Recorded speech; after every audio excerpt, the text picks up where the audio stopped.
Have you ever wondered how a single explosion in a narrow strip of water can silence the entire world? The ocean here does not sleep, and the silence is never truly quiet. It is filled with the hum of engines and the weight of history pressing down on the waves. You are standing on the edge of something much larger than a single incident. This is not just about one ship or one missile. This is about the fragile line between peace and a fire that could spread across every corner of the globe. We are talking about a place where oil flows like blood and tensions rise like heat haze on the horizon. Every movement here is watched, every signal is decoded, and every mistake is measured in lives. Before we dive into the depths of this crisis, I need you to do something for me. Imagine your finger as a key on a keyboard that locks the world into safety. If you want to help us keep talking about these critical moments without fear or favor, please hit that like button now. It is a small click, but it tells the algorithm to spread this truth further. And if you are new here, subscribe so you are never caught off guard when the next headline breaks. Share this with someone who needs to understand what is happening in the shadows of the Persian Gulf. Your action helps us keep the lights on in these dark times. The story begins in the narrow strait where the water is deep and the shadows are long. Iran has issued a severe warning after what they claim is a direct act of aggression against their forces. The accusation is serious, and it changes everything we thought we knew about the balance of power in the region. Reports are coming in that a commercial vessel was struck, not by accident, but by deliberate intent. The reason given is chilling in its simplicity. Tehran claims the ship was colluding with the United States Navy. This is not a phrase used lightly in this part of the world. To collude means to work together in secret, often for a harmful purpose. In the context of naval operations, it suggests a level of coordination that crosses the line from observation to participation. If a civilian ship is guiding warships or feeding them data, Iran views that as an act of war, and when Iran says war, the world listens because of the missiles they hold and the chokepoints they control. The sequence of events unfolded with terrifying speed. Early morning reports indicated a flash in the water near the strait. Witnesses describe a sound that shook the bones of the crew on nearby vessels. It was not a routine warning shot. This was a strike designed to send a message that could not be ignored. The ship in question was reportedly moving in a pattern that aroused suspicion among Iranian patrol units. They claim to have monitored communications that linked the vessel to American assets operating in the vicinity. Now, whether every detail of this accusation is fully proven remains a subject of intense investigation. However, the reaction from Tehran was immediate and uncompromising. They did not wait for a United Nations meeting. They did not wait for diplomatic cables to be exchanged. They acted on the intelligence they had at that moment. This immediacy is what makes the situation so dangerous. It shows a leadership that is willing to escalate quickly to defend what they see as their sovereignty. Imagine for a moment the life of a sailor on that ship. The water is calm 1 second, and the next there is chaos. The metal groans, the alarms scream, and the reality of geopolitics crashes into the reality of survival. This is not a game played on maps in air-conditioned rooms. This is real heat and real fire. The tension here is thick enough to cut with a knife. Every ship that passes through the Strait of Hormuz carries the weight of global expectations. One wrong turn, one misinterpreted signal, and the powder keg ignites. We are seeing a sharp escalation that brings us closer to the edge than we have been in years. The stakes could not be higher.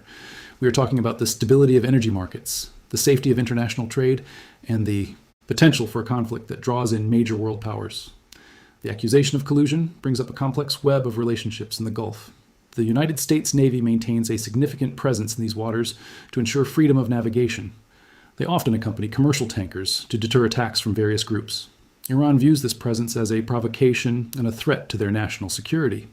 When a civilian ship operates in close proximity to these warships, the line becomes blurred. Iran argues that these ships are not just innocent bystanders. They believe some are acting as scouts or support units for the American fleet.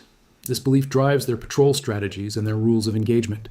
It creates a scenario where a commercial captain might be caught in the middle of a strategic game they did not agree to play. They just want to deliver cargo and get home safely, but the ocean does not care about their wishes. It cares about power and control. Let us look deeper at the geography of this crisis. The Strait of Hormuz is one of the most important maritime choke points on the planet. Millions of barrels of oil pass through it every single day. If this waterway is closed, the price of energy skyrockets. Economies around the world feel the pain in their gas tanks and in their electricity bills. This is why everyone is watching so closely. A conflict here is not contained to the Middle East. It ripples out to Europe, to Asia, and to the United States. The economic shockwave would be immediate and severe.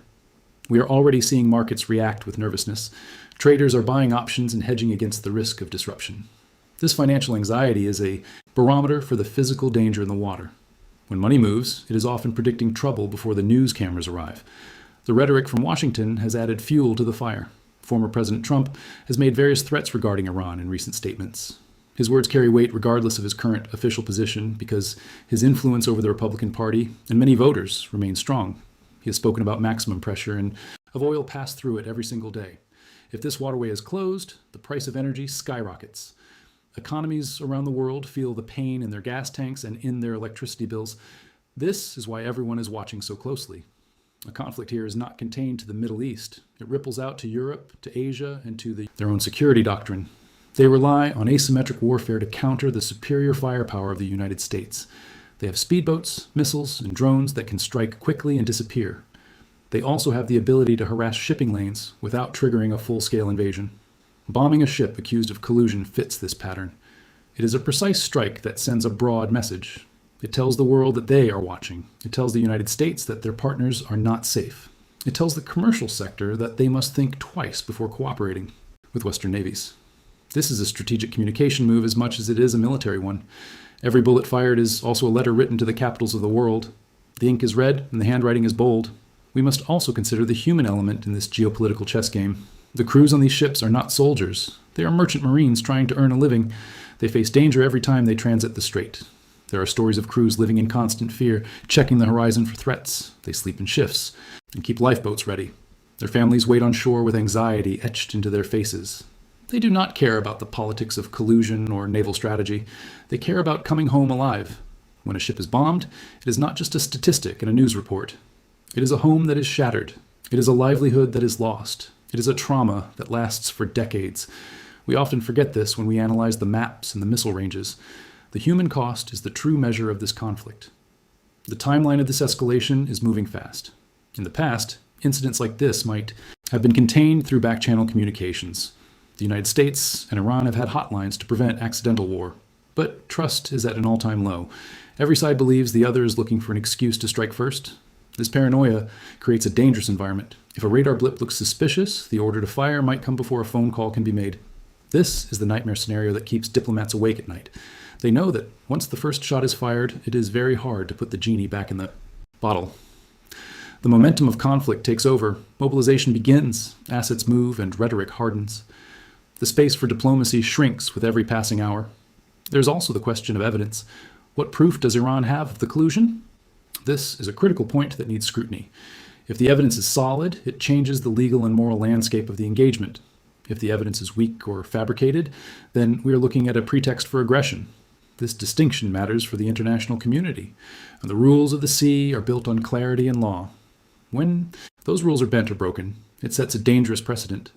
Other nations might feel empowered to take similar actions against vessels they suspect of spying. We could see a wave of vigilante justice on the high seas. This would make global trade unsafe and unpredictable. The rule of law would be replaced by the rule of the gun. This is a future that nobody wants, yet it is a future that is drifting closer with every escalation. The psychological impact on the region cannot be overstated. People in the Gulf states live with the fear of conflict as a daily reality. They hear the jets and see the ships and wonder if today is the day the world changes. This stress affects children and adults alike. It shapes their view of the future and their decisions about where to live and work. A war here would displace millions and create a refugee crisis that would dwarf previous ones. The infrastructure is dense and critical. Airports, ports, and refineries are all within range of missiles. The physical destruction would be immense, but the social destruction would be even worse. Communities that have lived together for centuries could be torn apart by the bitterness of conflict. We must remember that peace is not just the absence of fighting. It is the presence of stability and hope for a better life. Now I want you to pause and think about the power of information in this digital age. You are watching this video because you care about the truth, but there is so much noise out there trying to confuse you. If you find value in clear analysis that cuts through the confusion, please take a moment to show your support. Do not just watch and scroll away. Click the like button to boost this video in the feed. Subscribe if you want to stay informed when the next crisis hits. And share this link with a friend who needs to see the full picture. This is not just about numbers for a channel. It is about building a community that values understanding over fear. Your share might be the thing that helps someone understand what is really at stake. Let us spread awareness together. Turning our attention to the economic ramifications, the oil market is the first place we see the tremors. Prices jump on headlines alone. Traders do not wait for confirmation. They react to the possibility of supply disruption. If the strait is threatened, the risk premium goes up. This means higher costs for everyone who buys energy. It affects the price of food because transportation costs rise. It affects manufacturing because raw materials cost more. The inflation spiral could tighten its grip on economies that are already struggling. Central banks would have a harder time managing interest rates. The global recovery could be stalled by a conflict that started in a narrow strip of water. This interconnectedness is the invisible thread that binds us all. What happens in Hormuz does not stay in Hormuz. It comes to your city and your neighborhood. The military logistics are also a factor we must analyze. The United States Navy operates with a high degree of professionalism. They have rules of engagement that are designed to prevent unnecessary conflict. However, when a ship is bombed, the pressure to respond increases. Commanders have to balance restraint with deterrence. If they do nothing, they look weak. If they strike back hard, they risk a wider war. This is the dilemma of modern power projection. You want to show strength without inviting destruction. It is a delicate dance on a minefield. The presence of aircraft carriers and destroyers in the region adds a layer of firepower that is overwhelming. But it also makes them bigger targets. Every asset moved into the zone increases the stakes. It is a game of chicken where the cars are armed with nuclear potential. Iran's naval capabilities are different, but still significant.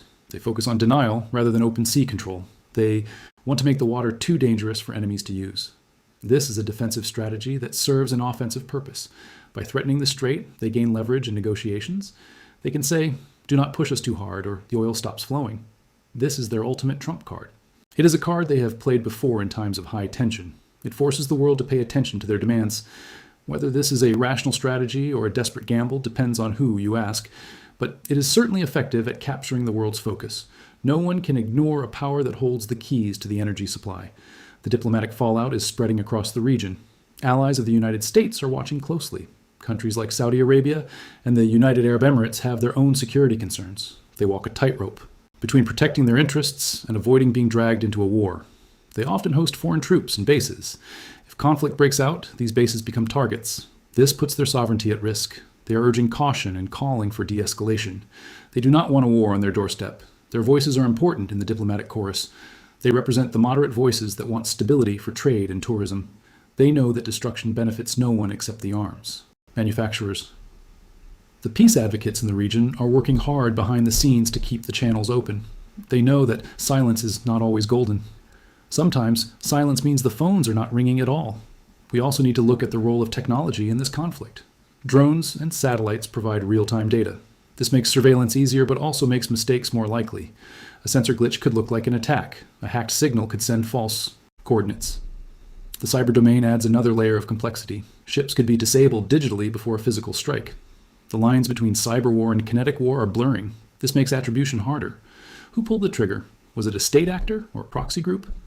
These questions take time to answer, and in that time, emotions run high. Technology accelerates the pace of conflict. It reduces the time leaders have to think. In the past, there was time to send a telegram. Now there's only time to press a button. This speed is dangerous for human judgment. The historical context of the Strait of Hormuz is rich with conflict. We have seen tanker wars in the 80s. We have seen seizures and inspections in the 2000s. This is not the first time the water has been contested, but the environment today is more volatile because of the nuclear question. The issue of Iran's nuclear program looms over everything. If tensions rise, the concern about weapons development resurfaces. This creates a wider shadow over the naval incidents. Every explosion is viewed through the lens of nuclear potential. It makes the stakes feel even higher. The fear is not just about oil. It is about proliferation. It is about the balance of power in the Middle East for the next generation. This long-term view adds weight to every short-term decision. Let us talk about the specific accusations against the ship. Iran claims they intercepted communications. They claim they saw the ship coordinating movements with U.S. assets. If true, this means the ship was aware of the military operations. It means they chose to assist. This is a serious allegation. It could lead to legal consequences for the owners and the crew. Insurance companies would deny claims. Ports might refuse entry. The ship could be blacklisted. This is the non-kinetic price of being accused of collusion. It ruins reputations and businesses. Even if the bomb did not hit, the accusation itself is a weapon. It isolates the vessel and its backers. It signals to others that cooperation with the enemy has a cost. This is a form of deterrence through reputation management. It is a subtle but powerful tool in gray zone warfare. The international response has been varied. Some nations condemn the attack outright, others call for restraint from all sides. The United Nations is likely to hold emergency sessions, but the UN can only do what its members allow it to do. If the major powers are divided, the resolutions will be weak. We have seen this pattern before. Words are issued, but action is limited. This allows the aggressor to feel emboldened. It allows the victim to feel abandoned. Neither outcome is good for stability. The world needs a unified voice against the use of force. When that voice is quiet, the guns get louder. We are seeing a test of the international order. Will it hold or will it fracture under the pressure? The answer will shape the future of global governance. The role of media in this conflict is also crucial. Stories spread fast on social platforms. A video clip can go viral in minutes. This can mobilize public opinion, but it can also spread misinformation. Rumors can cause panic in markets. They can anger populations that demand action from their leaders. Leaders might feel pressured to act tough to satisfy their voters. This populist pressure can limit diplomatic flexibility. No one wants to look weak in front of the cameras, so they make harder choices than they might make in private. The spotlight is intense and unforgiving. Everyone is performing for a global audience. This performance aspect can lead to posturing rather than problem solving. We must be critical consumers of the news we see. We must seek the facts beneath the headlines. Imagine the silence that follows an explosion. It is a heavy silence. It is filled with the questions that have no answers yet. Who gave the order? Was it authorized? What happens next? These questions hang in the air like smoke. The crew members are going through a trauma that words cannot describe. Their lives have been changed forever. They might lose friends. They might lose their career. They might lose their sense of safety at sea. This is the reality that lies behind the strategic analysis. We talk about deterrence and escalation, but we must talk about human suffering too. If we lose sight of that, we lose our humanity. We become just observers of a game. But this is not a game. It is life and death. We need to keep that reality in our minds as we discuss the politics. Now I want you to do something unique to help this mission. I want you to make a physical gesture. Stand up if you can and stretch your arms out wide. Feel the space around you. That space is peace. That space is freedom from fear. Now tap your screen 3 times to commit to sharing this truth. 1 for clarity, 2 for courage, and 3 for community. If you did that, thank you. It is a small act, but it connects you to the message. Please subscribe to join this journey of understanding. Like the video if it resonated with you. Share it with someone who needs to see the world clearly. We need more voices of reason in this chaotic time. Your participation matters more than you know. Looking at the future scenarios, there are several paths this conflict could take. One path is de-escalation. Diplomats find a way to cool things down. Channels open and agreements are made. The ship is investigated quietly. Tensions ease for a while. This is the best case scenario. Another path is continued harassment. More ships are targeted. More accusations are made. The tension remains high, but no full war starts. This is a grim stability. It is living on the edge constantly. The third path is miscalculation. One side makes a mistake and strikes a high-value target. Retaliation follows. Escalation spirals out of control. This is the worst case scenario. It is the one everyone fears. We are currently in the zone between the first and the second path. The risk of sliding to the third is real. We must watch the indicators closely. The indicators include movement of troops and rhetoric changes. If more forces are moved to the region, it signals preparation. If leaders start using words like regime change, it signals a shift. We must read the signs. We must listen to the quiet words as much as the loud ones. The silence before the storm is often the most telling part. We are in a period of high tension. That means every small event gets magnified. A lost radio transmission could be seen as a precursor. A single protest could ignite a wider movement. The fragility of the situation cannot be ignored. It requires constant attention and care. We cannot afford to be complacent. Complacency is the enemy of safety in the Gulf. The Global South watches this with different eyes. For many nations, stability in the Gulf means affordable energy and stable prices. They do not want to be drawn into a conflict between great powers. They want to trade and develop. They view the tensions as a disruption to their progress. This gives them a vested interest in peace. They might push for dialogue in international forums. They represent a large block of voices that want stability. Their influence should not be underestimated. They can call for restraint in the UN and other bodies. They can create economic pressure for peace. The geopolitical landscape is shifting. It is no longer just about the West and the Middle East. It is about the whole world and its need for stability. The environmental impact is another factor we must consider. A war at sea often leads to oil spills and pollution. Burning ships release toxins into the water and air. This damages the marine ecosystem. It hurts fishing communities that rely on the sea. It destroys habitats that are already under stress. The cost of cleaning up after a conflict is huge. It takes years to restore the balance. Nature does not care about borders or politics. It suffers the consequences of human conflict. We need to think about the long-term health of the planet. A war here would leave scars on the environment that last for generations. This is another reason to avoid conflict. We have a responsibility to protect the Earth for our children. The situation in Hormuz is a mirror of our world. It shows our divisions and our dependencies. It shows our fears and our hopes. It is a complex picture with many shades of gray. But the black and white truth is that war helps no one. It destroys the past and threatens the future. We must do everything we can to prevent it. We must speak up and stand firm for peace. This script is my contribution to that goal. I hope it helps you see the situation clearly. I hope it gives you the knowledge to talk about it intelligently. I hope it inspires you to care about the outcome, because the outcome matters for all of us. We are all in this together. As we close this discussion, remember that knowledge is power. The more you understand, the less you fear.